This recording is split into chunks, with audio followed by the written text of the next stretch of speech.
September 18th. Please join me for pledge allegiance. I pledge allegiance to the flag of the United States of America and to the republic for which it stands, one nation, under God, indivisible, liberty and justice for all.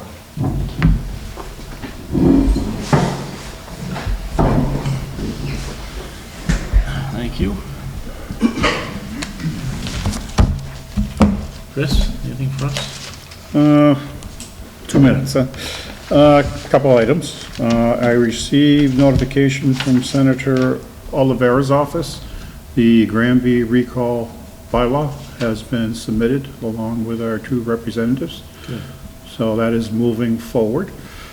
I'm just going to touch base on a couple of these updates. Forge Pond, there is no update. I've been talking with Dave Leonard regarding contract for engineering services for the design of the replacement of the Forge Pond Dam.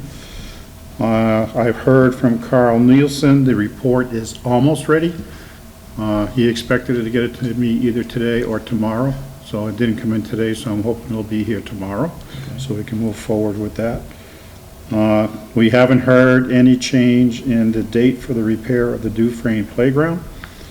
Update on the West Street building. They are still moving forward. They're waiting for 2 final costs, one for current asbestos removal costs, and I've been dealing with the engineering firm regarding reactivating the public water supply there. And we haven't heard anything from Mr. Hallen's attorney. I have not done anything with MWRA and the senior work-off program. I got to go find all the documents. Okay. They're in my pile somewhere. And that brings us to the 532. Okay. So we have a 1-day liquor license request.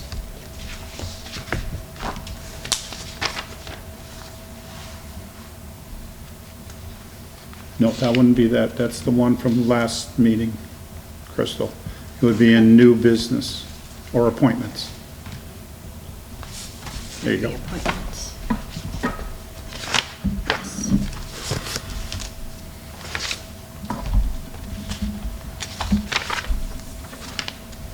All right, so this is for a 1-day special alcohol permit. Date of event is October 21st, 2023. Responsible manager is Judy Trudell. It's a wedding for granddaughter at 104 West State Street in Granby. Beverages are going to be purchased from Table and Vine in West Springfield, 4 cases of beer and 1 case of wine. And the time is 1 to, it says 5 or 6 end, so I believe Chief O'Grady gave from 1 p.m. to 6 p.m. for the 1-day liquor license. Do you want me to read his recommendations as well? Yes, please. Okay. So this is from Chief O'Grady. Please accept these suggestions in regard to Judy Trudell's request for a 1-day liquor license. The license she's applying for can only be for wine and malt because she is not a non-profit organization. Having reviewed the application for the permit, my suggestions for the permit are as follows. The only alcohol allowed on the premises will be malt and/or wine. Alcohol must be served and consumed inside the building on the ground level. For alcohol to be allowed outside, it must be confined to the concrete patio behind the building, and a fence or barrier will be placed around the patio at the applicant's expense to keep people with alcohol from entering the parking lot or otherwise leaving the patio area with alcohol. No serving people under 21 years of age. No serving to intoxicated persons. Alcohol can be served between the hours of 1 p.m. and 6 p.m. on October 21st, 2023.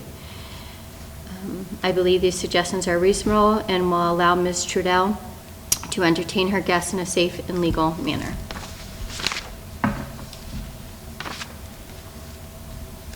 So 104 West State Street, that's the Pioneer Valley Chapter 8, right? Okay.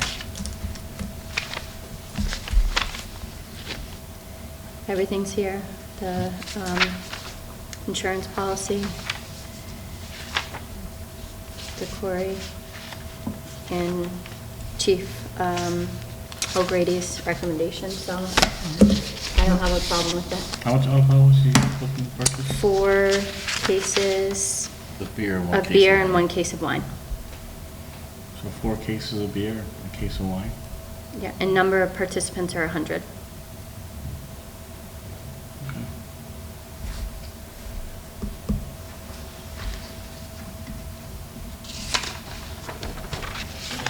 And this is the, because they have 100 people, they need to have a fire Potential fire attendant there. watch, yes. Fire watch, okay. Do you guys want to look over anything? Chris, is there any limitation? I know it says 4 cases of beer. If they chose to buy 6 cases of beer, does that make a difference, or because it states 4 on a license? Is that what we're going to put on the license, 4 cases of beer and 1 case of wine? Well, that's what's the request is on the permit. Then they wouldn't be able to buy more than what is listed on the Well, that's- permit. yeah. Is that you? Yes. You can come up, It's please? a family wedding, Yeah, okay? And there are. Come right up to the mic, It's a please. family wedding. Yeah. My grandmother. okay. And, right now, we don't know the amount of people. It might be 100, it might be 120, but we're not sure. We've just now only gotten Can you tell us who you are first before you go any further? Judy Trudell. Okay. We don't know until we get all the invitations back. Some are coming from out of state, so we don't know exactly how many. We figured that 100 to 120, but we aren't sure. They're not big drinkers, they're not. We have cases of soda and water that we're gonna be bringing. It's not something that we feel that's gonna get out of hand at all. That's, I hope that's not what you took from my comments. My more concern is that if you needed to purchase more, you would be able to. Oh, Just okay. based on the numbers, if, you know, All right. if you say, well, gee, I need. Well, we this had no more. idea, Yeah. because, like I said, at this point, we only have 20 invitations back. At this point, we've got almost 3 weeks left for people to return their invitations. So if you said we could buy 6 if we needed to, or what you're saying is a limit is the 4? Is that what No, you're? I'm not. You had put 4. You wrote it on your- You wrote 4 cases and 1 case of wine. Right, So I'm just asking, I want to make sure that's enough of what you need, because I don't want to put that on a license and you say you bought 4 cases, your license, you needed 6 cases. Then you're outside what the license says on it. So, I mean, does the board feel the need to actually put an amount on it? well, we They do can vote. increase it, I just don't, like I said, I don't know at this point. Well, I'm just, it's Right. up to Do you. I'm just do asking you. and you- Okay, so do you want me to put 6 on there? If that's what you like. 6 and 2, Judy. That should be more 6 and than 2? Okay, 6 and 2. Because if you do the math, if you just get 4 cases of beer, that's 120 beers. And if you have 120 people coming, I don't a know. lot of kids, too. Yeah, we've Yeah. got. I just want to young- make sure that, you know, Right. that you're not, if that's a request based on the permit, that you're not going to be outside what your request was. So Okay. if you do want to come up here, Judy, you can put 6 cases of beer and wine, and change the 4 to 6, and a 1 to a 2, and just initial it. I think we're good to go.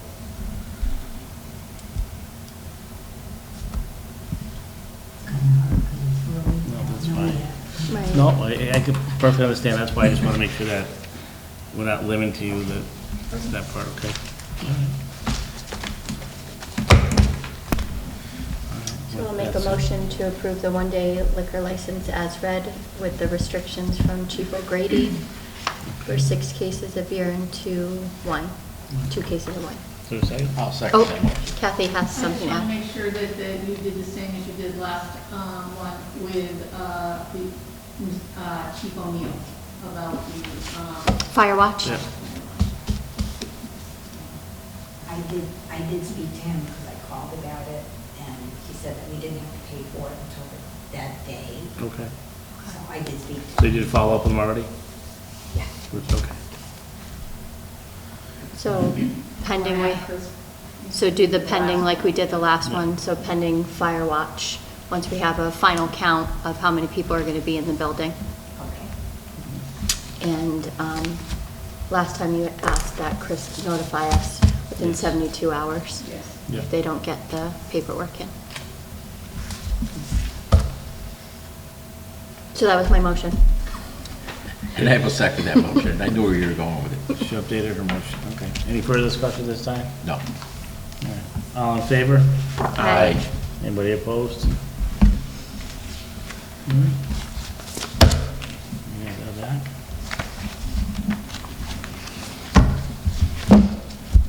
You all set? Thank you.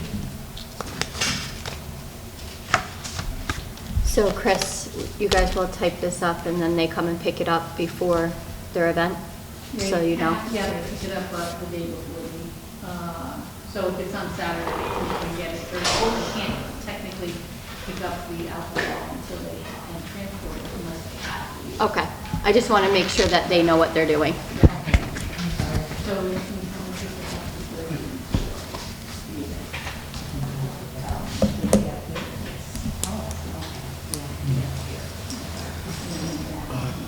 5:35, we have Scanlon and Associates for fiscal year 22 financial report.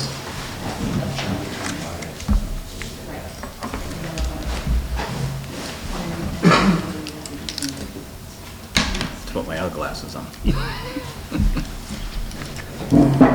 My name's Tom Scanlon. I'm the managing partner at Scanlon Associates. We did the financial audit for the town of Granby. And you should have 3 reports in front of you. I was going to touch base, just give the highlights of the audit. What we do, so it's a financial audit. We assess risk on your financial statements, and your 2 biggest assets on your financial statements are your cash and your receivables. So a lot of our testing is in the treasurer's office and the collector's office. Let's go in and looking at the bank statements, make sure you're reconciling your cash, any weird reconciling items, make sure they're clearing out. So we put a lot of emphasis in those 2 areas, and it trickles down to like on the P&L side, on your revenues. Your 2 biggest revenues are your state aid and your property taxes coming in, your motor vehicle excise taxes. So as we go, we want to make sure those are being reported in the right accounts. So we do a lot of analytical, where we look for negative accounts or look for accounts that have surpluses in it that shouldn't have surplus. And that's how we design our tests. So it's really risk-based. We're not looking at 100% of your transactions. And it's also, we're doing controls on our finances. So we're not making interpretations on management. So for instance, if a department bought 12 computers to operate, we're making sure that the invoice is in the system, it's in the warrant signed off on.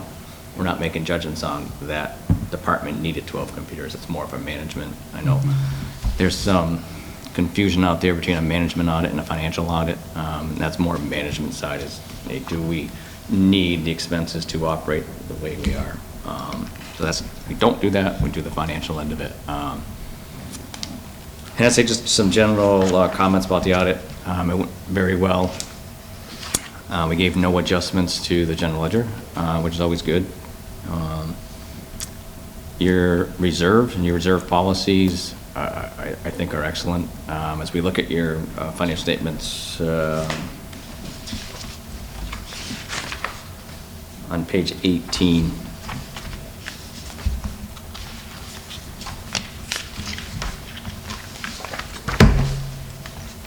it's like your current financial statements. This is as you look in the general fund under unassigned, you see $5,296,000. That should be your free cash and your stabilization funds put together, which is in 5.2 is very, very hardy.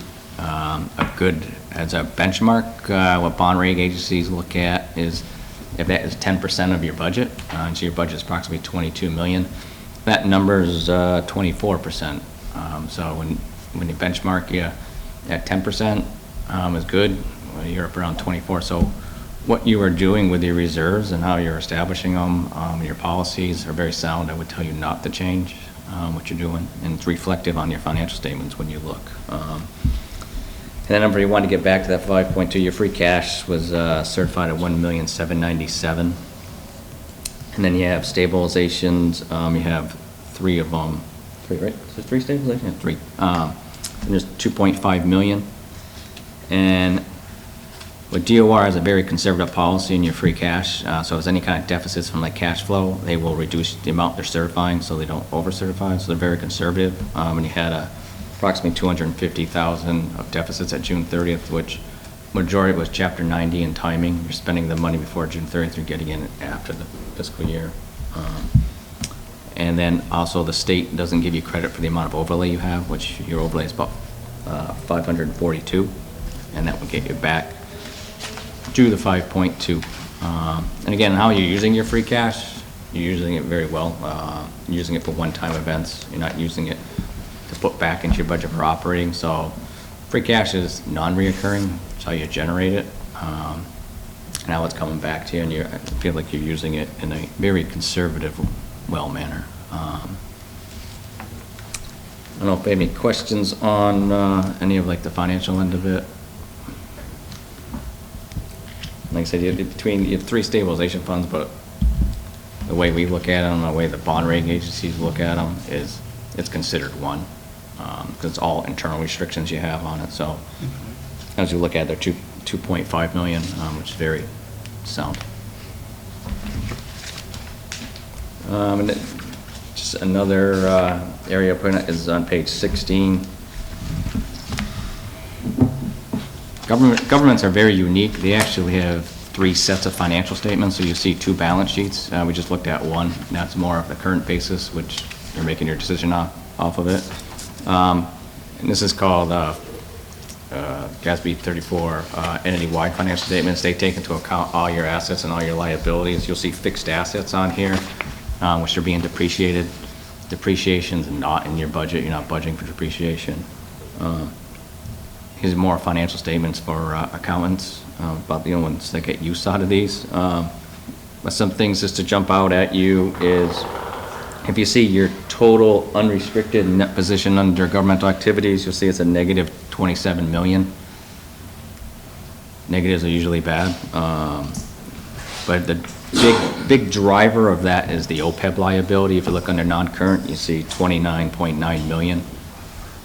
Again, I don't think your liability is 20.29 million, but somewhere near you have to measure it. There's a lot of assumptions factored in. You did adopt a trust, which I think you funded 175,000 into it. OPEB is really long-term thinking and how you address it. There is, when you hire for a position, there is a soft cost that comes with it. It's a promise to pay. If you stay here and you retire here, we're going to pay your health insurance. So you have a hard cost that you're paying out of your bank accounts. It's in your budget.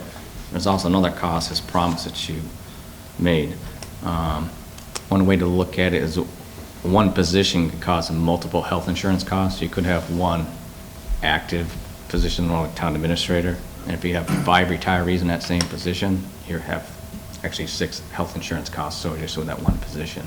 So it's long-term thinking, funding the OPEB trust, and having that, it's got to be a factor when you're setting budgets going forward. Is if you're going to hire new positions or you're going to create new positions, it's got to be a factor in your thinking. Hopefully that makes sense. So if you're saying if we create new positions, we should be playing more into... Correct. Yes.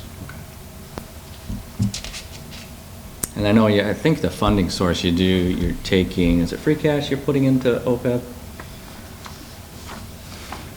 I'm usually not a big proponent of putting free cash, because you're taking an unrestricted reserve and putting it into a restricted reserve. So if you can more factor that and getting it into like your budget, into the raise and appropriate, that's one thing I would encourage going forward. And that's kind of on the financial side. As I said, your reserves are, 25% is pretty, 24% pretty outstanding, the way you approach your budgets. And it's reflective on your financial statements. I know I've been saying that the last several years. And the only thing I would probably put on your radar, as far as like risk, that's kind of what we are, is you have a person over there with a lot of knowledge, playing a dual role in town administrator / town accountant. Probably start, those people are unique out in the world. You're not going to find a person with that kind of knowledge base and skill set. So I would start thinking about how to segregate out the town accounting They're starting to be harder and harder to come by out there. I mean, municipalities are facing. So, something definitely to put on your radar. We actually did look into it through Pioneer Valley Planning Commission, and they do outsource it, but Mhm. it's 100% online, so they would need remote access, and they Yep. would never be on site. Yep. And it's 50,000 just to have them part-time. Uh, So we did look into it. I think Kathy sent the emails to the other two board members when we Yep. found out, but Yeah, that's right. That's where it's going. I mean, that's Yeah. what the market's dictating right now. Okay. And actually, that is on the inexpensive side of what we're seeing out there. Starting to go up and up and up. But Granby is very unique in that you have a town administrator and a town accountant with the same skill set. And I tell you right now, you will not replace that out there with one person. right. I always like to stay ahead of the barking dogs, you know, risk-based, so I'm just, Yeah, it's a good point, and as Crystal said, it's something that's been discussed. We're just trying to look at the way to do it, what Yeah. makes sense to do it. yeah, it's, town accountants are coming harder and harder to come by. A lot of, in the past 2-3 years, a lot of retirees have happened, wasn't a lot of backfill on it, Yeah. so, yeah, I would definitely encourage that. And then some other things we got on our radar that we popped out during our audit testing is one, tax title. Again, you haven't taken tax title, so it's 22 in the past 3 years. And again, that is your protection. That is a very quality control that the town has. Your largest revenue source is your property taxes. And taking a tax title helps secure that, putting the lien on the property, and getting the revenue in. 'Cause that's how you're setting your budgets. So that's a very key control, is tax title takings. And again, I know we communicated that during the audit. That's one thing we're gonna be following up on. We encourage that because it protects the town. You automatically have a 3-year lien when the levy gets, when you send the bills out, it's a 3-year. And then after that, you have to file a tax lien on the properties. And you have original takings, then you have subsequent. So I would encourage, and that starts with the tax collector's office to initiate that.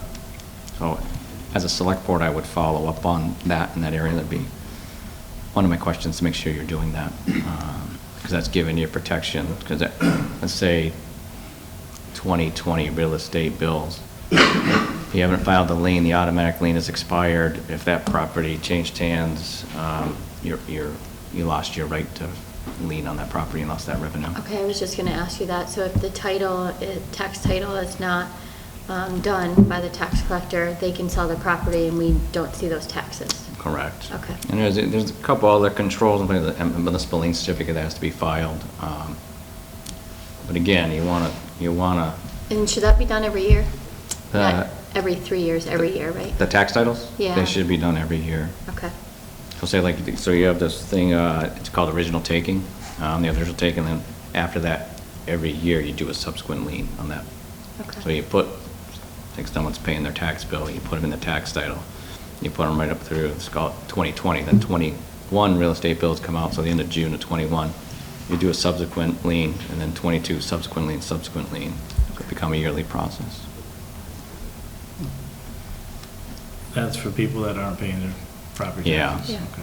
And you don't have, your collection rate's pretty good, so you don't have, it's not, we have some communities where your collection rate's 89%, you have the large outstanding.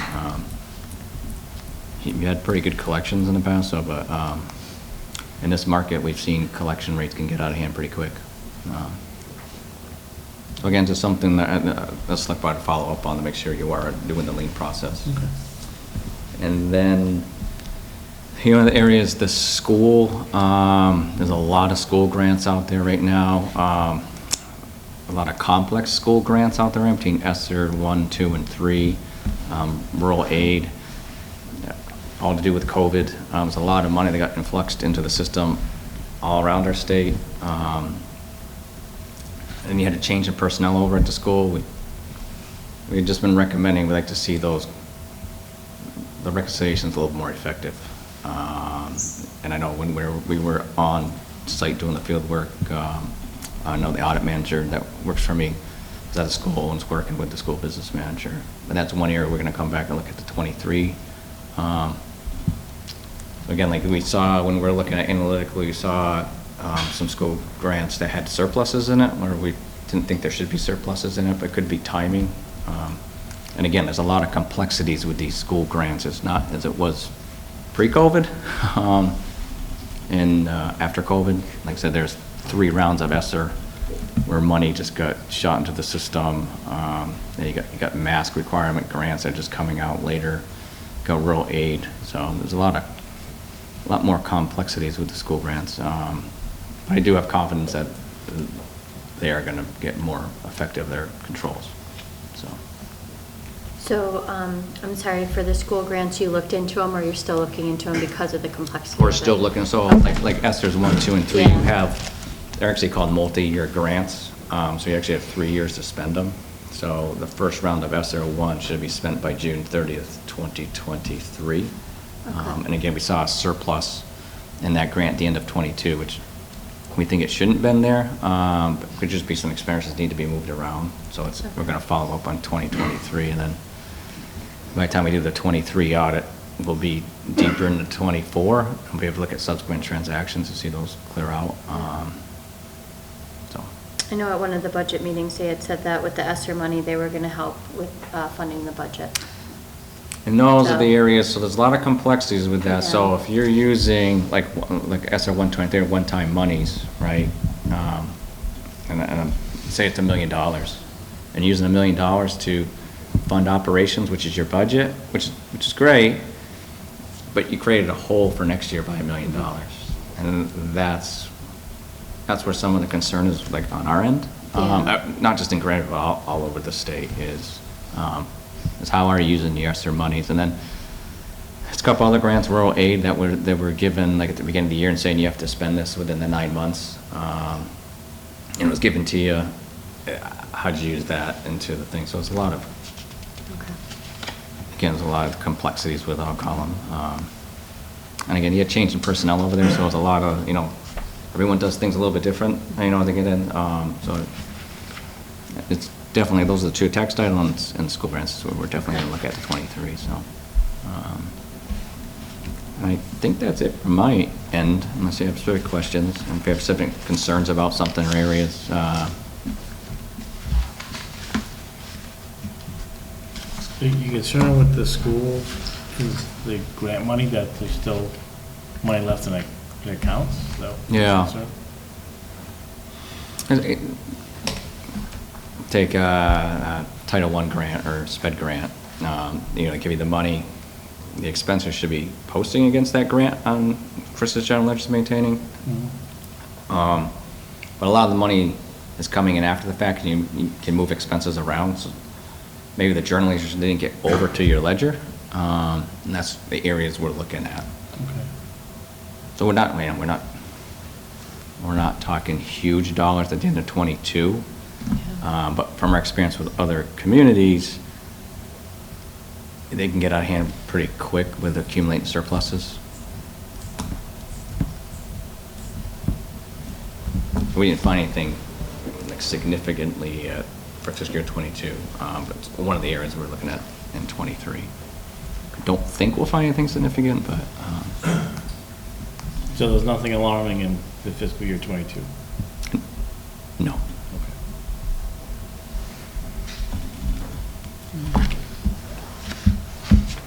Any other questions? No.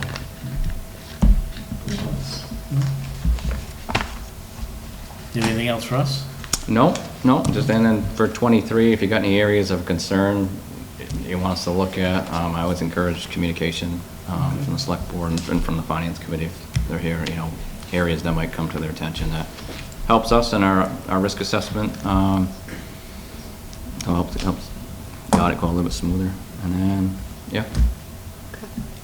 Thank you. Well, thank you very much, appreciate it. Yeah. If there are any questions throughout the year that come up, don't hesitate to reach out. Okay, thank you. And hopefully you get out of here early tonight. I'm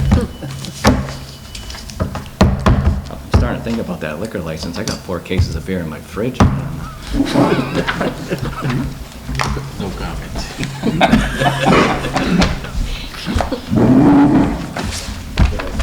Take care. Thank you. Take care, Tom.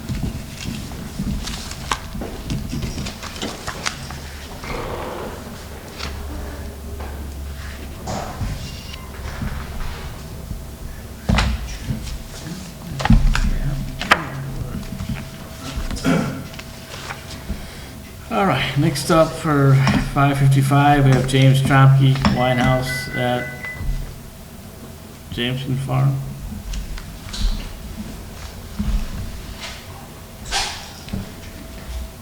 Good evening, thanks. Thanks for seeing me tonight. So, we've been open for about 4 weeks now. Things are going pretty well from my perspective. So we feel like we're ready to do a grand opening, and we'd like to schedule it for the Columbus Day weekend. So with that, I said I'd come back and ask for a permit, an entertainment permit, and a food truck.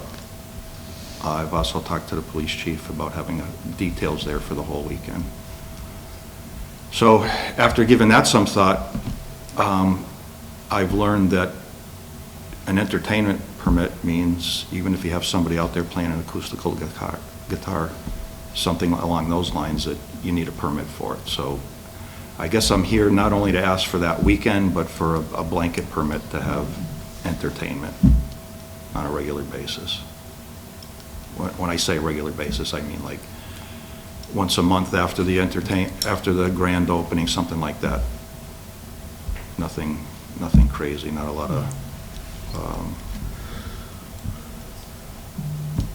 of large bands or anything along those lines, except for when we do our grand opening and maybe some fundraisers throughout the year. That's basically what I'm here for, requesting it. Well, you make a good point too, you know, if someone's out there with just playing a guitar, and it's entertainment. So, you make a good point.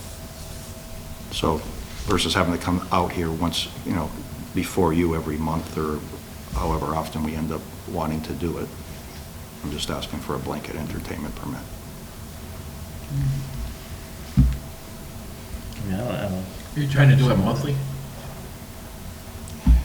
I don't know yet. We're early on Figuring it out, yeah. into it, but like I said, just learning that even if someone's out there with a guitar playing some soft background music, Yeah. I'm required to be permitted to do that. So So you're just looking for a year regular permit. It's in your new business. Yep, got it. I don't have a problem with it. I don't. Concerns, issues, thoughts? I have to keep in mind of your neighbors there with the noise, but absolutely. I haven't been up there yet. I heard it's great. So, but I don't have a problem with it either, but just, that's all I'm asking for, is you just keep in mind your Absolutely. residents around you. Well, we get complaints and stuff like that, there's always a process for us. in regards Yeah, to yeah, I the realize license, that. so, What's the noise ordinance in Granby for the time? You guys know? I don't know. I don't know either. What's Just that? curious, what was the noise ordinance in Granby? Like, is there a certain time that people need to be 7 quiet? to 10, I believe. At night? 7 to 1. Oh, I was like 7 to 10 at night. And no, Mr. Tromke, I don't believe there's gonna be any issues. Yeah. No, I don't think so either, but We've been closing. got it. You've licensed me to be open till 9. We've been closing at Yeah. 8. Okay. The bands will, or the entertainment will go from like 4 to 7. So it's Okay. a short Yeah. window. Yep. Most bands only play for a few hours anyway, so I'm not sure. Yeah, 2 to 3 hours or something. All right, I will make a motion well, I'll read it first, and then I will make my motion. So this is for entertainment license number 2312 for Wine, Haas, and Vineyard at Jameson Farm LLC at 16 East Street, Granby, Mass. Is hereby granted a license for an entertainment license to provide entertainment to customers as follows: live entertainment consisting of small bands, karaoke, or a DJ located on 16 East State Street, Granby, Mass. And this license will be good and will expire on December 31st, 2023. so we usually do it for the year, right? Yeah. Till December. I'll second that motion. Any further discussion? Nope. No. All in favor? Aye. Anybody opposed? Okay. Thank you very much. Appreciate it. Thank you.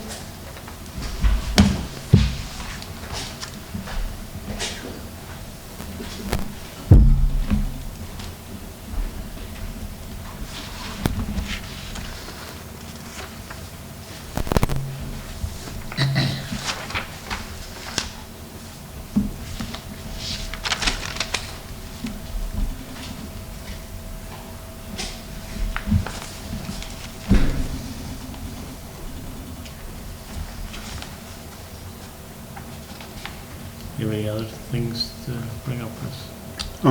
One thing is that we're starting to notice some issues with the Dufresne Dam. So I asked David to go up and take a look at it. It looks like we're having some erosion around it. So I asked David to go up, take a look, and give me his expert opinion on what we may need to do to repair it or stop it from breaking apart. So Quite a lot of rain we've been getting, just to flow so much water. that and the beavers are doing a lot of damage with blocking up the culvert and things of that nature, so, Read Jeremy's report, looks like it's weekly. yeah. He's got to be over there for. Yeah, so, and I think he noticed that it looks like some of the roadway is starting to erode away too, so I thought it best that Dave go up, pull the plate up and see what's going on underneath It'll it. continue worse. Yep, so. And the only other thing is the discussion regarding the interview from your last meeting. But I don't want to get into that now because I know you got an appointment coming up probably in about 10 minutes. Thank you. And our conversation will probably be longer than 10 minutes. Chris, can I just ask you a follow-up from the updates that you gave us before the appointment Yep. started? Carl Nielsen, that was for the Dufresne Pond study, right? Yep. Okay. I just Yep. want to make sure I had that correct. Yep, he's the one who went out and measured the depth Yes. of the silt and is making a recommendation for how deep we should dredge it out. Okay. And I believe Rick gave me the name of the Army Corps of Engineer gentleman at Westover. Yeah. And we I will, Never got a call back. okay, so I left weekly messages at one point. what we'll do is we'll start trying to maybe see if we can get a hold of that. And if he isn't, maybe find another name that we can go with to try and deal with that. And now will that be something, depending on the cost, right? Anything over 25,000 has to be put out to bid? Okay. If you want the lieutenant colonel's name number, I can give it to you. Maybe you can make a phone call. Okay, just if you want, just send it to my email. Okay. Okay, we'll go from there.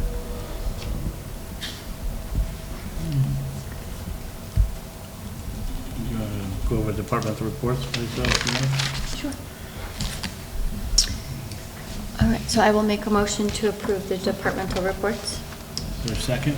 I will second that motion. Any further discussion at this time? Yeah, in Jeremy's report, he said something about some engineer was involved and spoke to him about the silt and stuff, building up on that. I'm gonna follow up. She said she was the one that came out and did an inspection about 2 or 3 years ago. Yeah. But she works for Dave Leonard. So what I wanna do is get a hold of him. Okay. And talk to him and then maybe have him come out and explain Okay. what's going on up there, so. I don't know if it was just somebody making something up or if it was reality. No, he said he said her name was Kathy and she worked for Dave, so. Okay. So I was gonna get a hold of him and just talk to him about it and see what's going on. That's the only question I had. I do actually have one follow-up question. I don't know if we can answer if it's still under investigation, but the bullet case between Belchertown and Granby, they were both I participating believe in that is at the DA's office, Okay. Pending their investigation. investigation. Okay. Thank you. With that, is there a motion to accept departmental reports? Yep, I will make a motion. And I will second that motion. Any further discussion at this time? No. All in favor? Aye. Anybody opposed?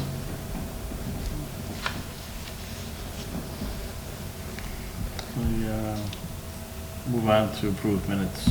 On those. So I will make a motion to approve our September 5th, 2023 meeting minutes. I'll second that motion. Any further discussion? No. All in favor? Aye. Anybody opposed?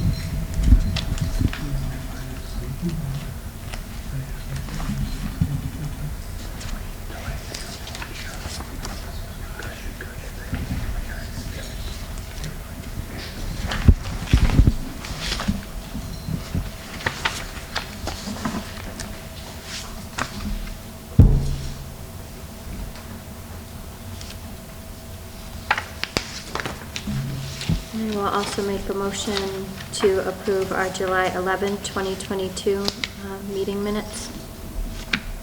I'll second that motion. Any further discussion?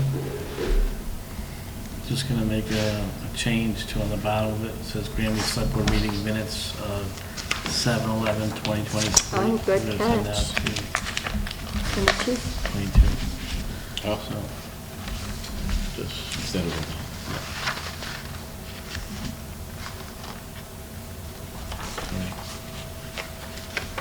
we'll approve it as amended. Yep. correct.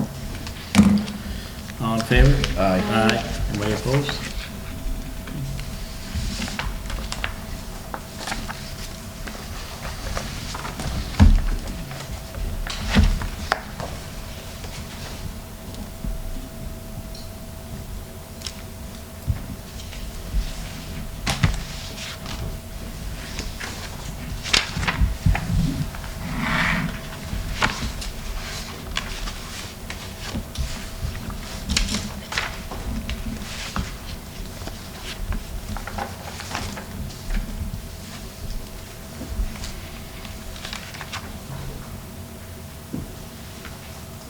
Do we have another entertainment license?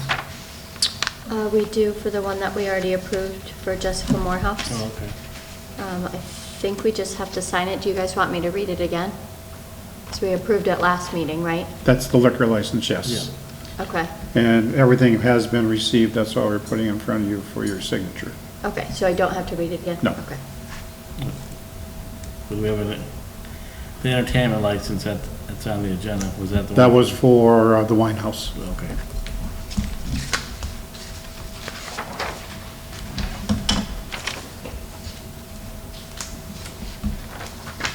This is the one that they sent with the fire watch as well.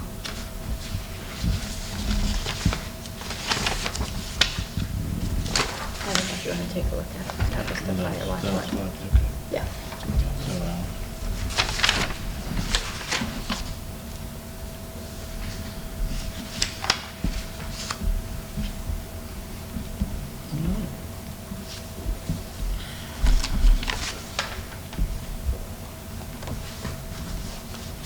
want to do the approve and sign the revised tour? Yes, I was notified by the collector that when she went and reviewed the list before printing the bills, there were a couple of accounts that didn't have the correct number of EDUs when she converted to her new system. So she requested that we sign a revised sewer commitment, and I think it's $114,000 now instead of $110,000. Yep. All right, want me to read it again? Yes, please. Okay. So sewer use fee warrant number 23-2 to Nicole A. Menard, agent for collection of sewer use fees for Granby in the County of Hampshire. In the name of the Commonwealth of Massachusetts, you are hereby required to collect from the several persons named on the sewer use fee list, herewith committed to you as therein set forth, with interest, the sum total of such list being $114,320.26, the whole amount billed to all persons known to us to be liable for sewer use fees. And you are to pay over said sewer use fees and interest to Stephen R. Nally, Treasurer of the Town of Granby, or to his successor in office at the times and in the manner provided by General Laws, Chapter 83, given under our hands this 18th day of September 2023. I would make a motion to approve the revised sewer use commitment fees. Is there a second? I will second that. Any further discussion? No. All in favor? Aye. Anybody opposed?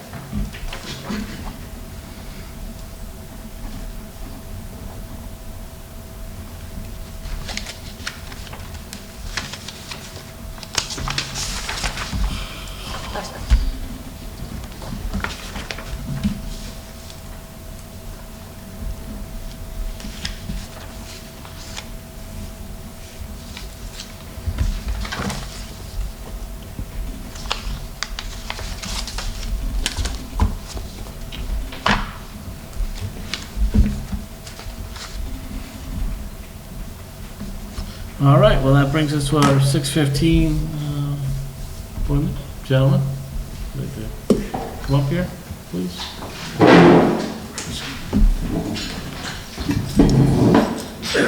Just for the record, if you just state your name and address. George Randall, 52 Taylor. Ed Chapdelaine, 120 Maximilian. Steve Lathopoulos, 178 East Street. We're before you as authorized by the Granby Firefighters Association. We have an issue up at the fire station that is going to require the relocation of the antique truck at some point in time. We knew it was coming eventually. We're exploring a lot of possibilities of a place to store the truck and how to store it. So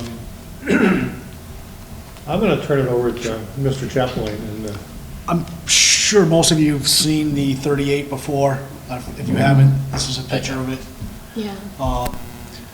We've restored it several years ago, and currently it's being stored in the firehouse, secured. There's some equipment that's being stored around it, so the 38 committees is exploring where we can store this vehicle safely for the future generations of, firefighter association of the town of Granby. Because it is the first fire truck that the town of Granby ever purchased in 1938. So right now what we're looking at or exploring is possibly building a metal structure on top of the hill to the right of the existing septic where the Connex boxes are in that general area. Would be basically a concrete slab with maybe a 24 by 30 foot aluminum building that would be secured and would house the 38 fire engine. What we're here tonight is asking the selectmen, would they entertain us further exploring that option by preparing some preliminary drawings and figuring out the feasibility of that location. It would amount to some drawings, some potential costs that the Firefighters Association would incur, long-term maintenance of this building, stuff like that, how it would be funded. But this building would be dedicated for the 38 fire engine, along with other memorabilia that the association has obtained through the years. Part of it, town history. Some of it has been gifted to us from other fire stations. So that's what we're here tonight, asking whether the select board would entertain that notion to explore putting the 38 on top of the hill behind the fire station. It would be, the most secure area for the 38. We've talked about other places that's storing it at other people's houses, and it wouldn't be a long-term solution.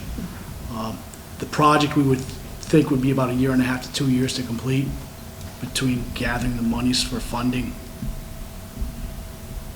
and implementation. Is there a retaining wall behind the fire station? No, there is not. It Okay. is a cut slope. Okay. It's cut slopes, goes up to a flat area. Yeah. It used to be a ball field at one time. They used to play softball, baseball. Okay. That's all gone. On top of the hill now is the septic system, which is raised. It's clearly visible where it is. The Connex boxes are metal structures that are used for transporting goods from across the ocean, and then they leave these big metal boxes. And we have about 4 of them up there. I believe 2 are for the police department, and 2 are the fire departments. 2 are the fire departments, and they're both full. All of them were full. So, So you're talking about building the building right where the Connex boxes are now, to the left of it. towards the Veterans Memorial? No, towards the back of the field. Correct. Okay. We had, you know, in the past, there was talk of using that building on, I think it's North Street, the old, next to the Veterans Memorial, but that's being raised at That's some being point. demolished. So, you know, that, it's, at this point, you know, there's really nothing on site that could hold the 38. So the quickest and easiest is to look at the metal structures, and George has looked at them, and they're fairly reasonable, and there's a couple in town that have been built that look pretty decent. So it wouldn't be an eyesore. You know, that's one thing we don't want it to look like. It's just a metal box. It would have some character to it, like, you know, gabled roof or something like that, but it would look appropriate. And the building off North Street is not in good condition. I know we had talked about it before, No, right? nobody's maintained it. Okay. Yeah, I mean, you could salvage pieces out of it, but then, In my It's- opinion, if we could have that building, which I know we're not going to, I would take the second floor off it and put a peak roof on it, because it's got the 2 nice arch doors.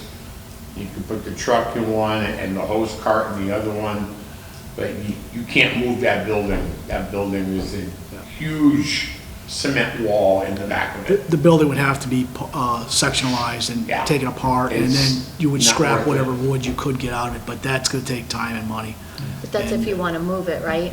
Is I don't it think you not? could move it, and it would be an act of Congress. You'd have to shut the road down, you'd have to build a foundation. The foundation would be very expensive It'd be versus cheaper a just for slab. us to do it the way we're presenting tonight.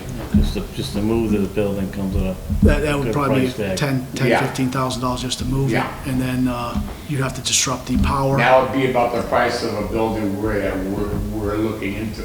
But, you know, if material could be salvaged from it, then you could possibly you could panelize it, maybe use certain sections, but that take a long effort to do that, and I feel that might be more than 2 years just to do that, panelize it, and then take pieces out of it.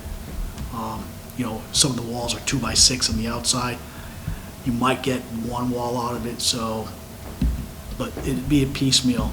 But is there a reason why we can't use the building and just leave it where it is and just renovate it? Because that's part of Veterans Park. I believe the veterans are. That's where Veterans Park is. Correct, Okay. they're That's raising. right next to the tank. I think that was the So they're long-term going to take goal. down the building Yes. so that can We be don't like want a to standing area? interfere with their Okay. project, that's theirs. Okay. Okay. Although the 38 did respond to 2 U.S. Bomber crashes in the 40s, Yeah. but that's theirs. We'd like to put it behind the fire station. And we're exploring that, and we're certainly not gonna, it's definitely where we have to go to the building inspector, get permits and stuff like that, and that's all gonna be on the association. But we're just exploring. It's a lot of work to get to that permit stage.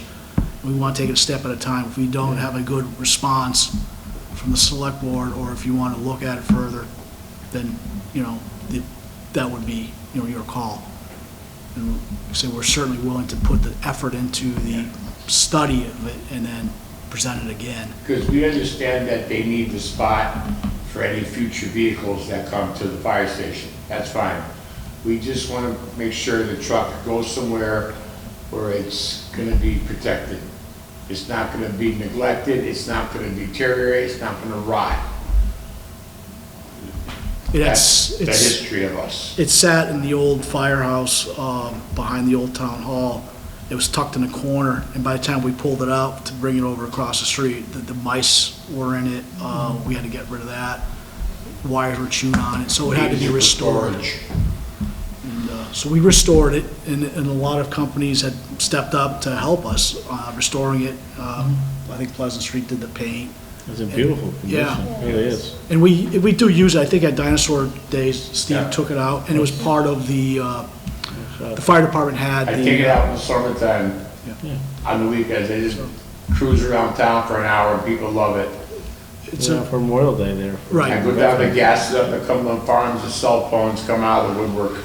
so, I mean, I think it's a part of history that we can't lose, and I think if we gear ourselves to getting a proper facility to store this for future generations, I think we'll be ahead of the game. We've looked at the Historical Association. We used to have it in there years ago, but the mission of the Historical Association has changed, and the barn that we built is full. I'm looking at the possibility of adding on to the back of the barn for the Firefighters Association, but I think that we don't have enough width to keep far enough away from the neighbor's property line, because we were pretty close to it when the building was built. On the back side of the building, as we approached the apartment building, there may be a possibility there as well, but I think we're getting very close to the slope and wouldn't be able to pour a slab back there that would accommodate this. We're looking at a potential expense of around $25,000 to $28,000 to do this. That would include site work, the slab, and the assembly of an aluminum building. The building would take a day to erect on a flat slab. The company sends up a crew and they put it on. It's a kit. It's a kit. It's just like it's one of those. Yeah. It's aluminum, steel actually. It's a beautiful, garage, oversized garage. Yeah. it's a beautiful building.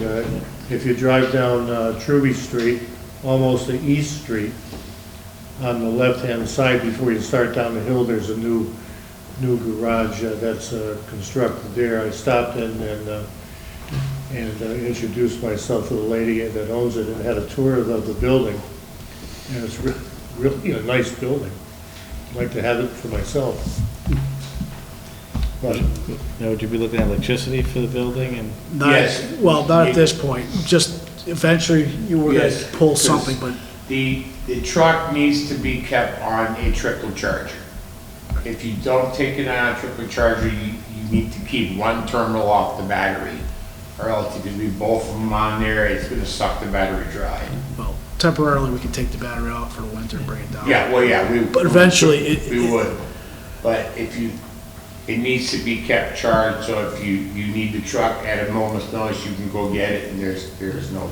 We Well, haven't no. explored powering it. Obviously, we have to see where the power would be, and then we'd have to get permission. It would only be for LED lighting to make it sure that it's secure. And nobody's gonna be up there at night. It's not one of those things that's gonna be stored. They won't be mechanically working on it. Excuse me. That usually, we had set aside $500 a year for a budget to have that taken out and have it inspected by someone to go through it to make sure it's sound. So we, as the Granby Fire Association, the 38 committee, always said, well, you're better off spending the money to do an inspection, and that way they inspect the brakes, they inspect the rubber, they inspect brake lines, stuff like that, so it's safe. So there won't be a mechanical shop to be working on the thing, 38. It's not intended to be, at least, so. Glenn, the bottom line here is that the association is a private organization asking for permission to put a building on town property to store the antique truck and other fire-related stuff. I don't know if it can be done or approved or not approved. That's what we're here for tonight. Because we could maybe someday down the road, maybe even turn it into a small museum. Yeah. So if they open the fire station during fire prevention, we can open that too. So that's gonna have Chris follow up with the town attorney, whether or not that can be allowed, because if it's a private, it's Whatever nonprofit Still, organization. even though it's nonprofit, it's still private, and Yeah. it's public property. But, so, we'll find Yeah, out. we've and see. thought of that as well. The Firefighters Association is committed to raising funds to construct a building. If we can do it there, fine. If it has to go elsewhere, we'll Because I've cross that bridge as I've well. offered to the association, I recently, within the past 10 years, purchased this little lot behind my property that was taken for back taxes. It's like 55 by 110. I've offered them rent-free. You build the building on it, you keep the truck there. Yeah, we had talked about that at one point, and we thank Steve for that, but the long term is reality, we're all not gonna be here forever. Right. And the 38 is part of the town's history. Right. We wanted to stay with the town. And the town, I know the firefighters association is a private, but in generally, it is part of the fire department. Yeah. You know, we support each other. We don't want that history to be destroyed, or not destroyed, or to Die. leave the town. We want that to stay with the town, that 38. I would agree with you, Ed, and I think it's just kind of look at if there's what the technicalities could be to get, if there are, something that we can, to get over. I think it should stay with the town and be responsible somehow with the town, because if not, then, as you said, things happen or whatever, and then. No, if The problem. the association would pay for the structure and turn it over to the town, if I'm making sense of that, or lease it to the town for 100 years for $1. It would, We could find out all that information out. I'm Sure. also thinking, West Street building too, all the property there as well. So Sure. there might be some possibilities too where it's not gonna have such an impact behind the fire department either, so. again, we're gonna do a preliminary study, we're not, I don't wanna put a lot of time and effort into it if it's not gonna go anywhere. I think that's the quickest and safest place. The West Street School, we had talked about that too, Yeah. but it is remote, and until maybe the town takes it over, I'm not sure what the town's doing with the school, whether it's gonna be part of this town, or if they're gonna sell it, so, Well, it's part of the town owns it, Right. So. right, but what's the long-term goals for West I Street think, School? and I would imagine in the next several months, we're gonna have exact knowledge what Right. the town's gonna do with it. And again, we're just looking for But it to be I secure. see your point, where if, the town's not gonna sell the public safety center. No, it's just not gonna happen, but I personally, I think that's the most logical place for Yeah. it, because we can pull it out for certain events, Yeah. and, And it's a fire truck, so it should be next to the fire station. Right. Yeah. I And- like that idea. That's how it works. Yeah, I think so. No, I like the idea. Like Glenn said, I think we gotta look more into. Yeah, but if it can be done, fine. If it can't be done, just let us. Yeah, Let so let us know. Chris will follow up with town council and reach back out to him, is the board in favor of letting him move forward with it? I am. Yeah, So am I. I think it's a Okay. great Yeah. idea. Mr. Chair, you're taking into account that our wellhead is out behind the. That is correct. Okay, Oh, so yes, no. we don't want to get on bad side of DEP. No, because we were thinking about putting it kind of like where the Connex boxes are, That will all be. right to the left of it, of the last Connex box, which the police department owns. But that's, Ed, you understand what I my do concern is? understand, correct. I have a lot of confidence in Mr. Chaplain. Right. Oh, I do, but I just want to make sure that, No, that's valid It's a concern. good that point, it's put though. out there, that, Yeah, valid, Good point. valid. especially if the engine's going to be coming out through possibly the zones by the Yeah. wellhead. Yeah. Understood. That's my only concern. And that's why we have it definitely, yeah. maintained by someone else to look for that stuff. So far, there's no stains on the floor in the apparatus bays. Yeah. It's perfect, but it's maintenance, you gotta keep on top of it. But I appreciate that, thank you. I'll wait to hear from council, I'll contact council tomorrow to You see can if there's any contact- issues. Thank you, Chris. Mr. Randall, and then go from there. I think I have all you guys' email Yeah, addresses Great, somewhere. thank you.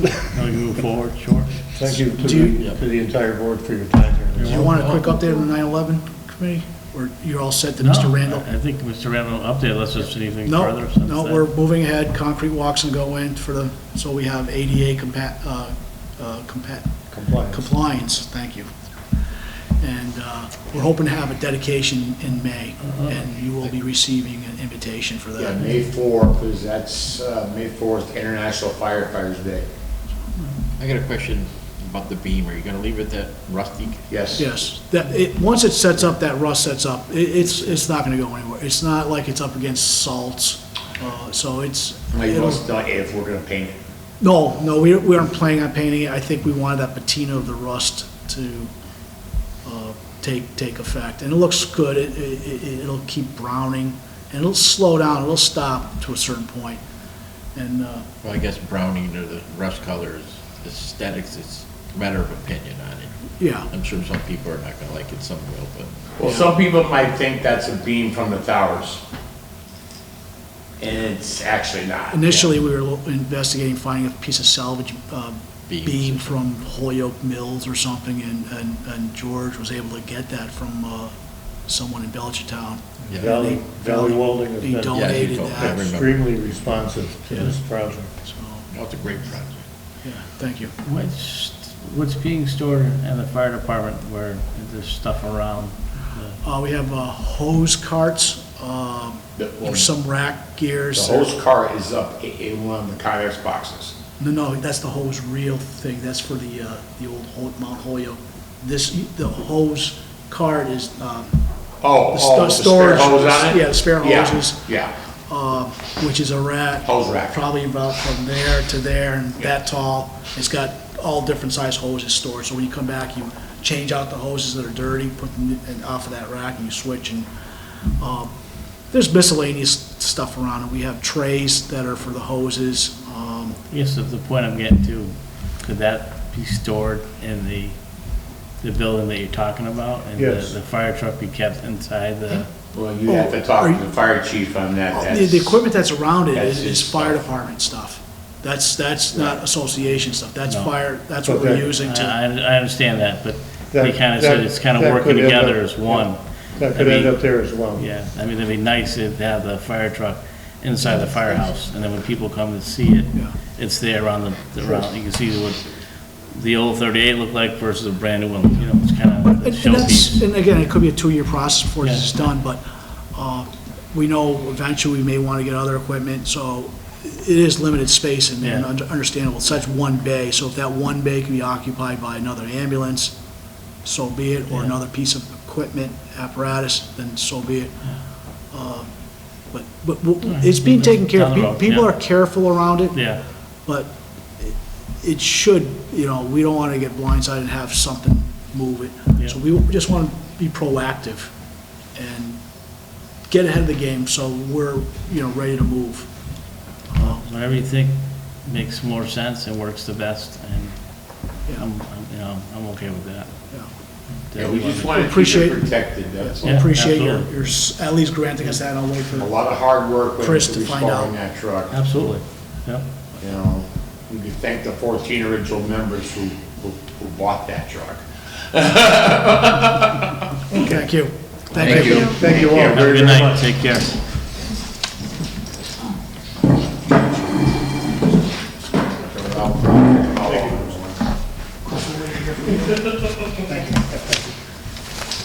Thanks, Chris. Have a good night. Any citizen participation, so?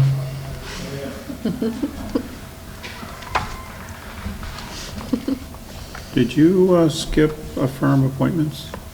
No, I Oh. didn't skip, I just worked my way around. Oh, okay. I was trying to do things that didn't take as much time. Okay, no, that's fine. I thought I might have missed it. So I did skip it, and I I'm thought I on might my have way, missed it, yes. that's all. but-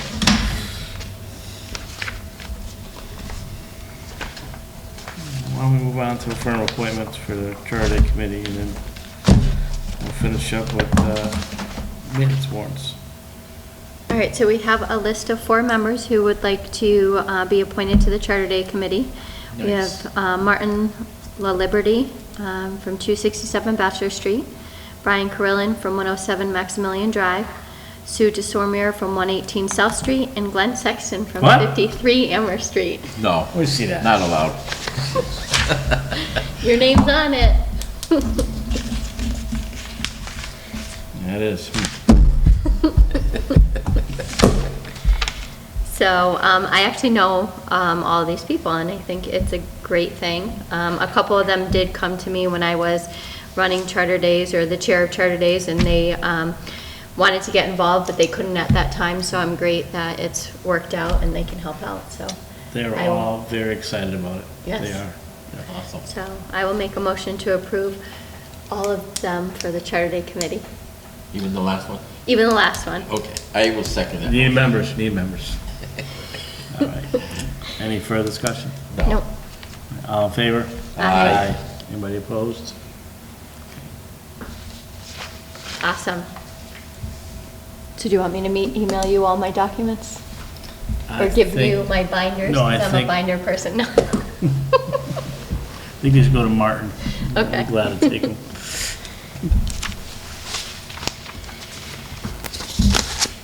Very exciting. All right. Moving on. Yes. Approve and sign maintenance warrants. Yep.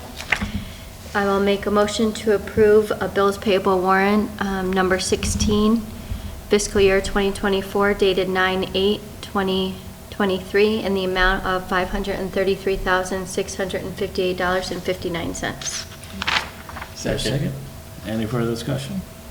I did have a question, just because these annual town meeting ones are so far, they were so old, I guess, is a lack of a better word to say it. But the Odyssey Advisors from the annual town meeting of 5/14/2007. That is, we've had money in the account, Okay. and I've been slowly spending it down as we've been required to do audits on our Okay. OPEB liability. Okay. And that's the same thing for the 6/13/16. Okay. Yes. I knew that we would be spending that money in subsequent audits instead of having to close it out and keep coming back to town meeting for additional funding. Okay. And the Peckham Industries, is that Peckham Industry, Highway Department, right? what's the first two digits?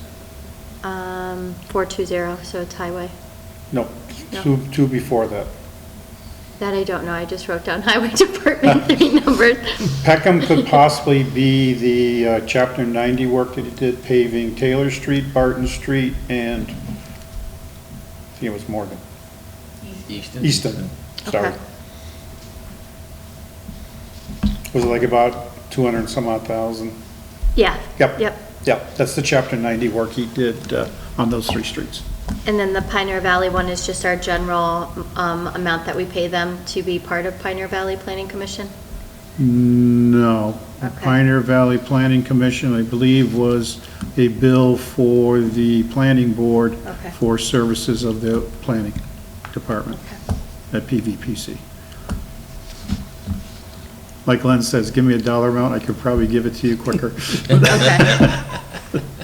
And then there was a special town meeting one for Dufresne Park. It was called TRC Yep, Lockbox. TRC is the Dufresne dredging, the engineering services, and that is almost completely done on that contract. And I will say before we vote on it, I will abstain from the Matthew J. View Memorial Fund refund, just because I am on that 5013C.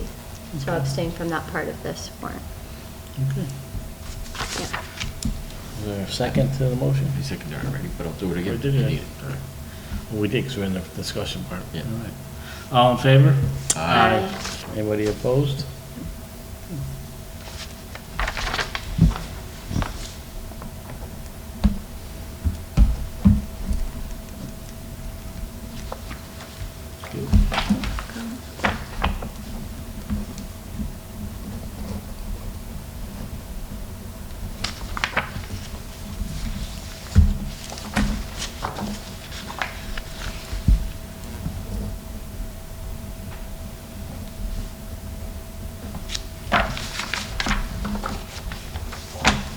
All right, I will make a motion to approve warrant number 16S, fiscal year 2024, dated 9/8/2023, in the amount of $222,692.70. Is there a second? I'll second that motion.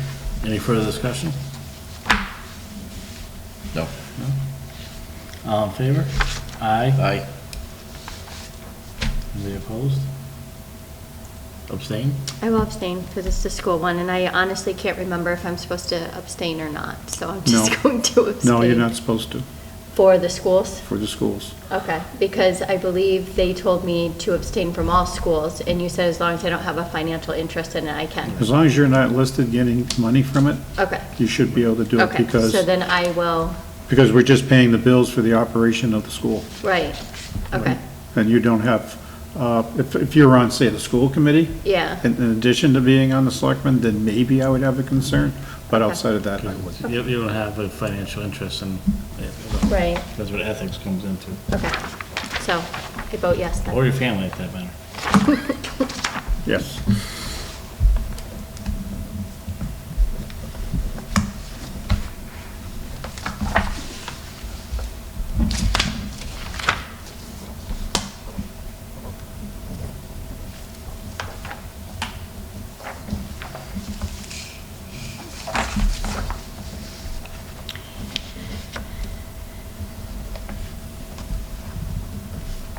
All right, so the next one, I will make a motion to approve warrant number 17, fiscal year 24, dated September 15th, 2023, in the amount of $455,835.67. I'll second that.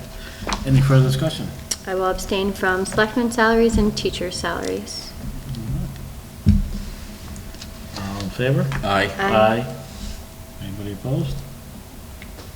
Now, we'll see Rick and I are voting yes on the Yes, that's it. Rule of necessity. rule of necessity for the selectmen pay.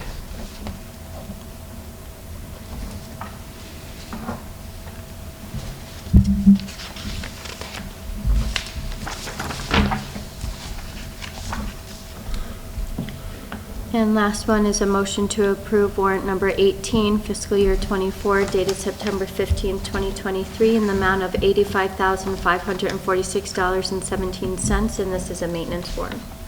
Second that motion. Any further discussion? All in favor? Aye. Anybody opposed?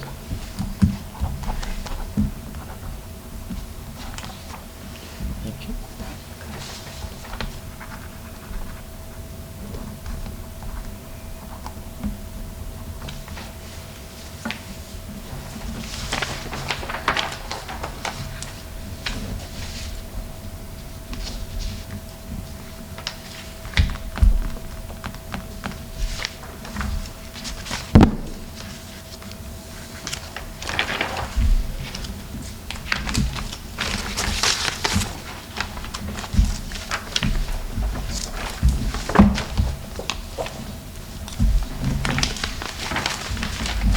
Thank you.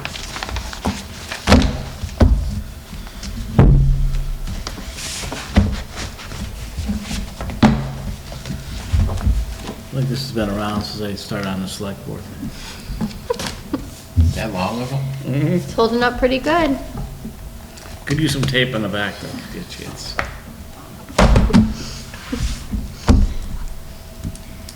All right, I believe that is everything that we have on our agenda. We have to do the COA. Right? That was under other business, because you wanted me to perform the reference checks, Yes, and then we were gonna discuss it, yes. discuss the candidate. And I was able to get a hold of two of the three candidates. The third one I kept playing phone tag with, and we never were able to connect. New references. The references, yeah. One of them has known her for 4.5 years. She was her neighbor. Says she helps all the elderly around her in their townhouse area or condominium area. Is very good at giving people advice of where to go to get services. Very helpful, very good, very kind, just an all-around nice person. The other person has known her since she was 16 years old. through various connections and jobs and so on and so forth. And again, I got a glowing recommendation for her. She's very good with the elderly. She takes her time, explains everything. She's helped family members of people who have had Alzheimer's or dementia related issues. Talks about how to deal with behavioral issues, how to go out and get all types of help, and is very, very helpful for both the families and the elderly. So I got glowing recommendations for her. So, The board, thoughts on it? and I did forward you, I think, an email I got from Miss Morgan. Yep. And from the Lindsays. Yep. With their concerns regarding the candidate. Okay. So, Were the other board members, did they get that email? yes, everybody got the Yeah, I email. got it. Yes. I had, it wasn't the best interview that we've ever had here. And I wouldn't expect anything less from her references. I have a little bit of an issue with her lack of budget knowledge. I didn't get anything out of her on that. Or her hands-on ability to work with, I don't know even if she knew about how she has to work with the staff in there. She's not just an administrator, in other words. My concerns were also that she didn't have any grant writing experience. I know she is taking a class for it, but I mean, grants are big. That's what helps us fund many, many things in our town. Yeah. So I had some reservations about that as well. And her lack of experience with being a director. So those were my reservations, but I think she has a great attitude. I think she's definitely willing to take the challenge should we give it to her. But I do have my reservations as well, wondering if she is the right fit for Granby. I understand that, and I also realize that some of this stuff was nervous, but how much can we attribute to also the nerves and anything else that she's got to learn to write a budget. Yep. And I also realized we had no other candidates. And I realized that you were in the committee that looked into this. I realized they do a lot of work on some of the questions that we were asking her. I'm sure they already asked the candidates of it, but. And I do have to say, I was on the screening committee. She Yeah. interviewed very well with the screening committee yeah, on a one-on-one basis. I think the camera, I think the crowd of people behind her just made her nervous and made her lose her train of thought. I'm going to say it that way. yeah. Yes, she was a reserved individual. She's not a bubbly type of person, but I think she's a very competent person. I think if you sign her a task, she will get it done. So to the committee people, do you think she can handle working with such a small staff? I think she could, Yeah. with a little bit of guidance. And we do have a council that's there to assist her Yep, the friends. for the day-to-day operation. No, we have the Council of Aging. They meet once a month. That's outside the Friends Oh, of I the hear what Elderly. you're saying, Okay. Okay, I and thought that's a group of, council I think, of most of about 7 people who are comprised of elderly people, and I believe it's a member of our community or one of our businesses. And they come in once a month and they go over the budgets, they go over what the money's been spent on, give guidance as to what we think we should try and do to get people in and so on and so forth. We may have to rely a little more heavily on them. I'll be available for budgeting issues or questions of that nature.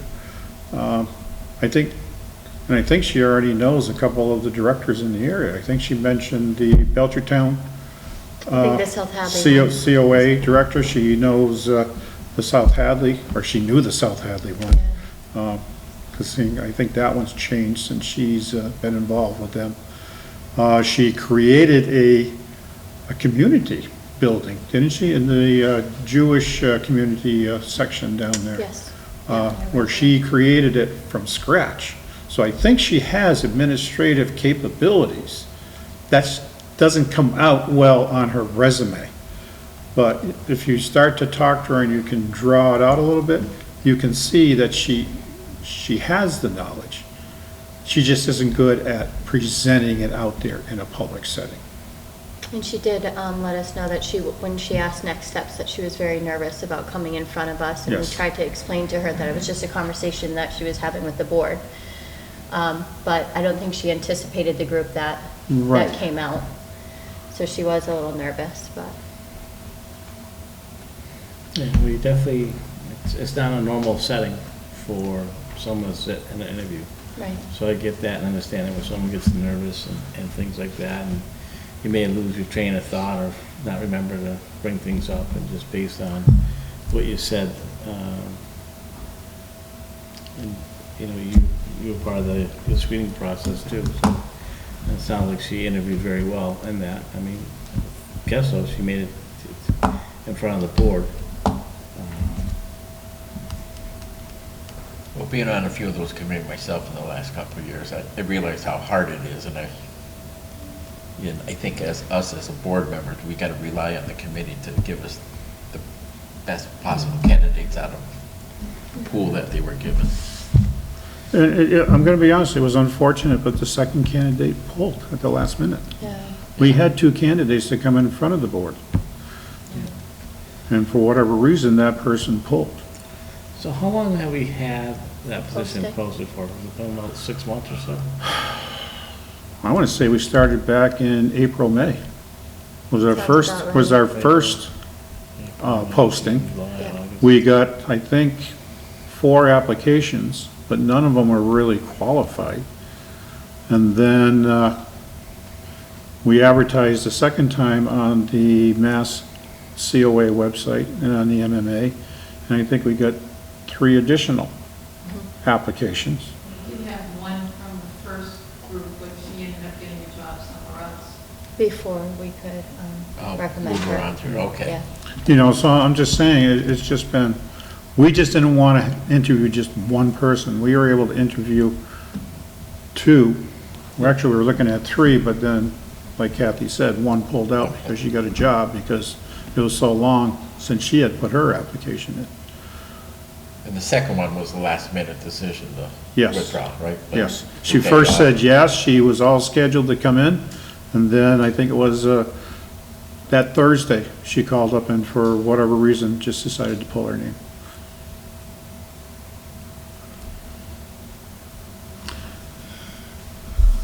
Well, my question to the board is, does the board feel she is the right person for the position? Regardless if she's the only one, is she the right one?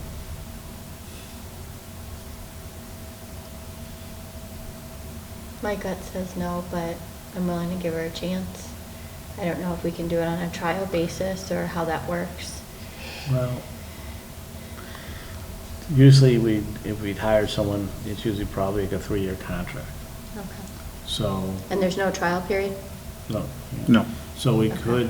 could, if we decided to appoint someone, we could, it's up to us how long the contract would be. So we could give someone a 1-year contract.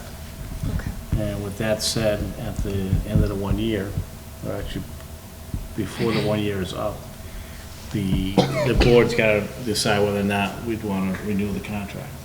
If we decide not to, then 1 year goes to they have 1 year left regardless, because if we decide not to renew it, they have one more year to go, and then at that time,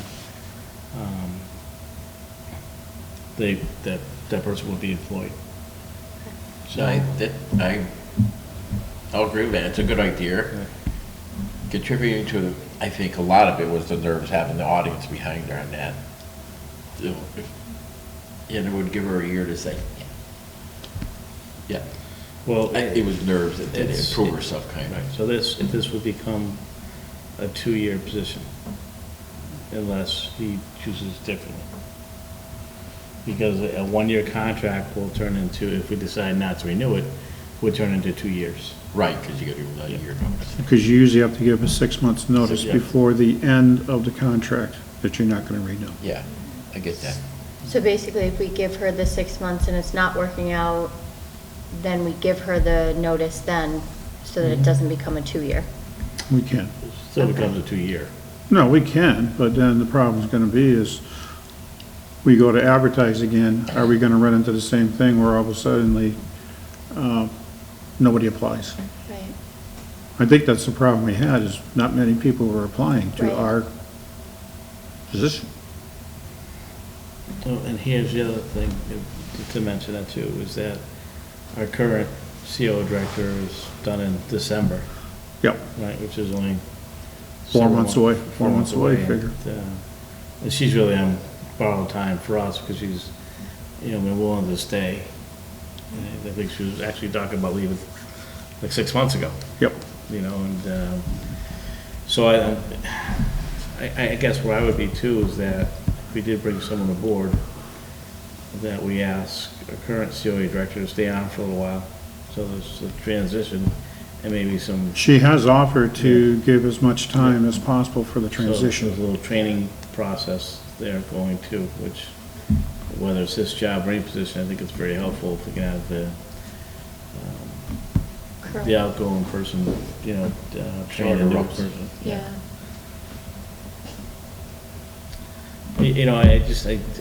I struggle because I don't want just to hire someone just to hire someone, because that's the only candidate we have. But I also look at, there are some good pieces there, and I think that where someone could be, trained properly and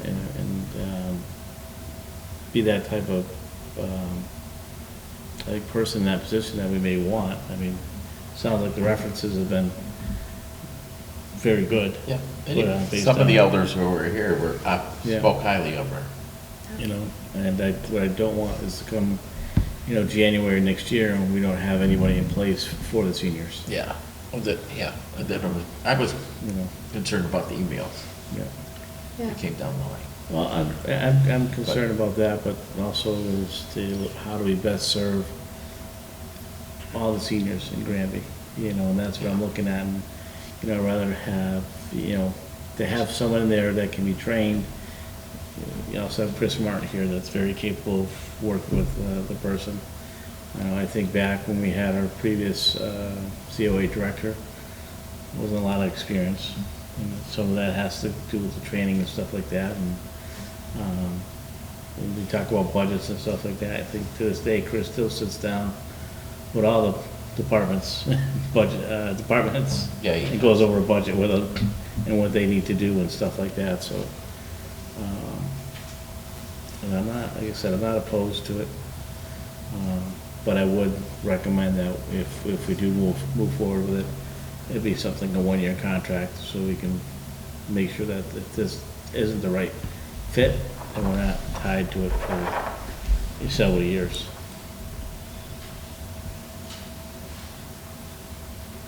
That's where I would be, and again, I said, it's just,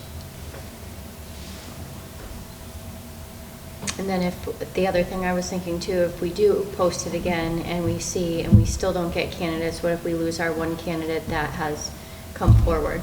So that's the other piece that I worry about too, like you guys were saying, like, will we have no one in January? Or, it's a hard decision. yeah, but with that said, and I would ask the board, if the board doesn't feel that she is the right person for the job, then I'd ask the board not to move forward with it. If you believe she's the person that is the right person, meaning that we, even the board or the current CEO director can work with that person, and Mr. Martin can work with her and get her to where she needs to be as far as running the COA, then that's something to talk about. But I hate to see this, my feeling is I will not hire someone who is not right for the position. I don't think we're doing that person justice, or are we serving the seniors properly, doing something like that.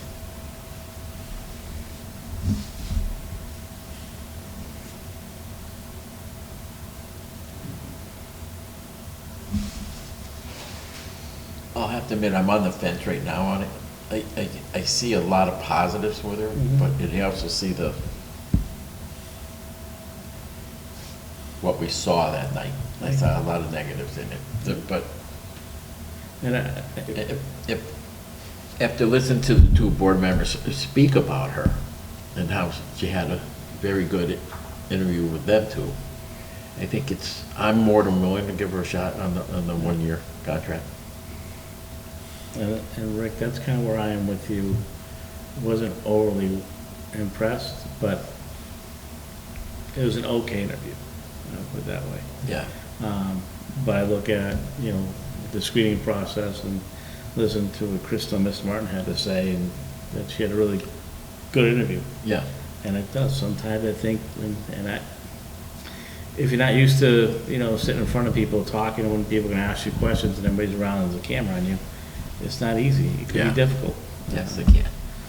So, but again, that's where I am with that. It's, if the board feels that she's the right person, then let's move forward. If not, then we go back to the beginning. But I'm also asking, the board doesn't need to make a decision tonight. If people want to ponder it, think about it a little bit, and we can table it to our next meeting, or if someone wants to wait a week and think about it, and we can also have a quick meeting, next Monday or something like that, so we're not pushing it out for 2 weeks. Well, I'm looking at Crystal on that one. I have an opinion on it, but I just don't feel like she's the right fit for Granby, me personally, after interviewing her alone and then interviewing her in here. And I think that's also because of the other candidate that we interviewed. She was a perfect fit and unfortunately withdrew. A lot of experience, and I don't want to put someone, like you said, in a position just to put them in a position. I would like to get someone that is good for Granby. So I don't think my decision will change next week. Okay.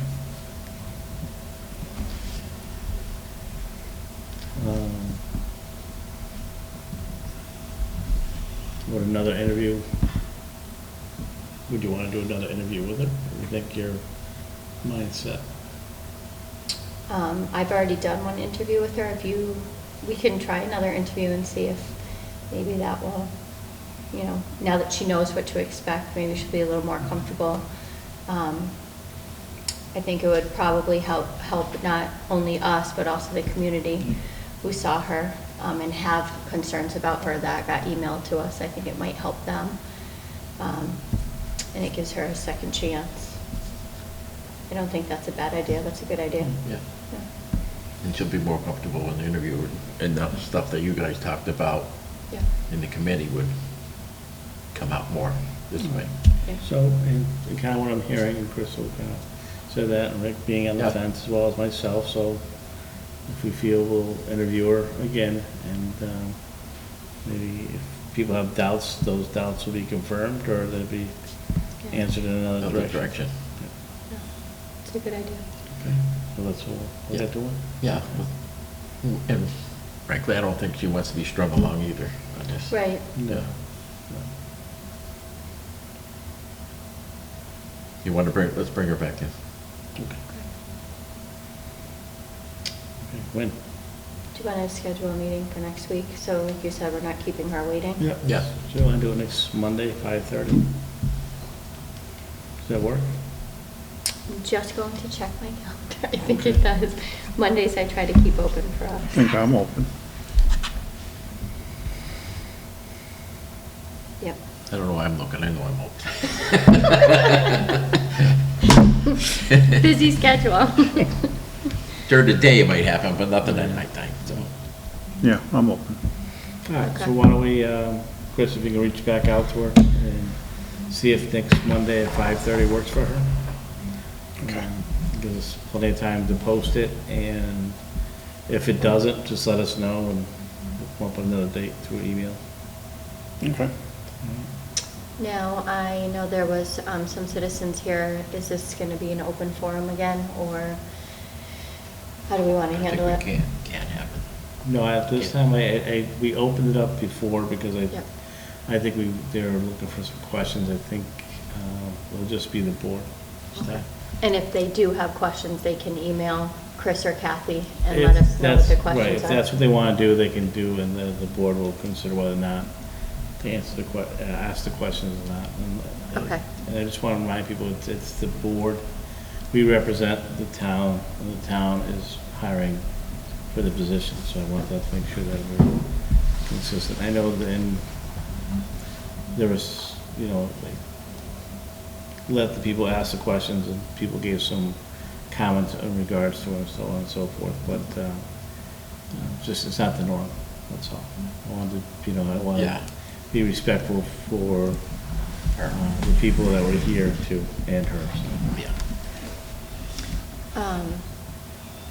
All right, 5:30 next week? Good? Yeah, Chris said he was available. Okay. And then I just wanted to bring up one thing. Chris and I had talked about it. Lisa, our interim COA director, got an email from the state. The state was concerned about us being in violation of a private space for the Shine director to meet with senior, townspeople in her office, in the COA office. So right now, the Shine program has a very small office that only one person besides herself can fit in. Mm-hmm. So they've been holding their meetings in the open area where the library is, the books, the food pantry, and they've been closing it off so seniors can't access that area of the Council on Aging while those private meetings are going on. So the state representative from the Shine program said that we have to find a confidential area for them to meet. So there was talk about them going to the Granby Free Public Library. So what the state director had emailed to Lisa is that for now, she will use Lisa's office. Brenda, the activities director, will come out here in the open area and greet everyone. So everyone who comes to the Council on Aging door should be going to the left. Brenda should be greeting them and then helping them in whatever their needs are. And while I think it's 15 hours a week that the Shine director or the Shine program, Diane Morgan, is here, she'll schedule her meetings, and then she'll go into Lisa's office to have that private meeting because it's bigger. They have a big table in there. And then Lisa will come out where Brenda currently is sitting now, and Lisa can do her work out there. Okay. And should Lisa need privacy, she can close that door, and again, everyone would be directed to the left, to Brenda. So that is a short-term fix. Okay. Lisa would like, as well as Diane Morgan, would like and I talked to Chris about it as well, would like her office minimized, because there was a wall that was taken down, and Chris knows the history behind this too. There was a wall that was taken down to make the director's office bigger. We want that wall put back up so that the Shine program can have a bigger office with a sitting area so that she can meet with husband and wife or, father and daughter, whoever. So it's a bigger group than just one person. So I'm not sure how we go about doing that, but Chris has agreed to it as well. So I just wanted to bring it to you guys and see if you guys are for doing that as well, to make her office bigger so she can meet with people. And I don't know, do we have to put that out to bid, Chris, to get that wall up there, or is that? I don't know, I need to talk to Jeremy about that. Okay, and see if it's something that he can possibly do. So that would be the long-term fix until we figure out what's going on at West Street. Because Diane can't keep bringing or she can't lug her stuff and her confidential files to the Granby Public Library, meet with them there, and then bring it back. So this way everything's here, the printer's here. So temporarily she'll meet in Lisa's office until we can get that wall up, and then she'll have a bigger space to meet with them. I'm fine with that, but That it was- puts us in compliance. I was very curious about that when I met with her last week. Were you in Lisa's Yeah. office? No, Oh, I met with Diane. yeah, but did you go to Lisa's office for the No, meeting? Oh, Met okay. in her little office there with the pantry going. I go, well, this is not right. But Yeah. I didn't know that. So it Right. used to be part of the Shine program, I believe, right, Chris? It was part, where that wall was taken down, that used to be that whole little room, right? Where the Shine program was? I remember there used to be a larger room, because I think that's where they had the tanning salon Oh. originally. Oh, that's Oh, because right, this it was a a hairdresser, okay. Yes, and they had tanning booths back there, and I believe that room was bigger for the tanning. Okay, So, but they had taken that wall out when they converted to the COA offices. okay. So whatever we need to do to put us in compliance. Yep. And for a temporary solution, they're fine with, and we'll figure out a permanent solution. We'll find out more with the West Street, That building. would solve a lot of problems. That's a good thing. But Yeah, but not that's the probably problem. gonna be 2 years, 3 At years least, out, yeah. so this way, if we can get the wall up. I can't imagine it's gonna take much to put a wall back up. Yeah. Well, you gotta knock down the wall that's there and then put up that supporting, because it's a supporting beam right there now. I think it's a supporting wall. It might not be, though. It can't be, if they took it down, it can't be a support wall. Well, you can put a beam there, and I think there's a beam above. Oh, they put a beam above, well, you can just put, It looks like there's a beam there. Well, the way that they- there's probably a header for the wall, yes, but I don't think I don't think it's a Okay. carrying beam. I wouldn't think it's a carrying beam. They would have taken down the other wall to do that, but I could be completely wrong, but I don't think an office would have a carrying beam in it. Okay, I think Mr. Carrier would know. yeah. All right. So Chris, you'll look into that for us? Perfect. And I actually just came across all my senior work off. I have a stack of it. Do you want me to just bring it to you? Okay. I'll bring Yeah, that to because I you. gotta scan it and get it over to John Rivera. So Okay. we can start looking at it. All right. I can probably drop that off to you tomorrow after I get out of school. Well, I have extra help, and you're here till 3:30. So if I can get here before 3:30, I will. All right. You want me to swing by and pick it up and bring it to Chris? I'm not working tomorrow. Just rub it in, Rick. I will. Yeah. You'll be there someday. Yeah, we can do that. I'll bring it with me to the school if you want to do it. That's fine. That works for me. That's okay with our chairman here. If it works for you two, it works for me. Yeah. Gotta get it here. All right, I'll get the packet together today. Anything else? Anything? Just a clarifying question. So Dufresne Park, you said nothing more on it, but it's still scheduled for a tentative date of Yeah, 9/25? we haven't heard any change to that. Okay, It's so, scheduled for okay. that start date. all right. Perfect. Yep. Well, with that said, I'll entertain a motion to adjourn. I will make a motion to adjourn the meeting. Is there I'll a second second? that motion. Any further discussion? All in favor? Aye. Anybody opposed? Thank you.